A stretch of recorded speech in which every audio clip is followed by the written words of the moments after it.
Taip pat rugsėjo 1-ąją mažuosius Kupiškėnus pradžiugino teatralizuota akcija Saugus kelias į mokyklą. Jos metu šuo trafikas vaikus mokė saugiai pereiti gatvę, perėjoje prie Kupos pradinės mokyklos ir Gedimino jaunimo ir Taikos gatvių sankryžoje. Akcijoje dalyvavo policijos ekipažai bei vaikai. Ši akcija tai projekto darnus tarp regioninis bendradarbiavimas, siekiant didinti eismo saugumą Lietuvos ir Latvijos pasienyje dalis. Šių metų vasario mėnesį Zarasuose pasirašytos projekto finansavimo ir partnerystės sutartys tarp 15 partnerių iš Latvijos ir Lietuvos.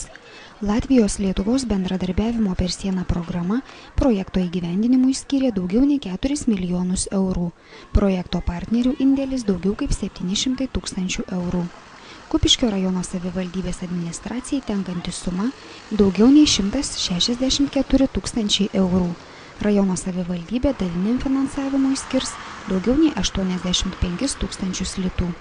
Projekto tikslas kurti jaukią ir saugią aplinką visiems Euroregiono ežerų kraštas gyventojams ir svečiams, taip pat prisidėti prie šio pasienio regiono socialinio ir ekonominio vystymo bei jo konkurencingumo didinimo.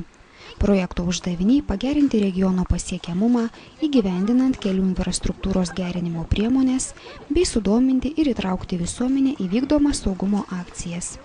Projekto įgyvendinimo metu numatoma parengti Kupiškio miesto krantinės ir Purėnų gatvių rekonstrukcijos techninį projektą, dviračių takų rengimo šalia Panevėžio krantinės Purėnų, technikos ir Krasnavos gatvių techninį projektą, įrengti gatvių nuorodas visame Kupiškio mieste bei organizuoti įvairias eismo saugumo gerinimo priemonės. Liepos mėnesį Kupiškyje jau vykdyta akcija Saugos diržai gali išgelbėti tau gyvybę, kurios metu specialus transportas praktiškai demonstravo saugos diržų efektyvumą.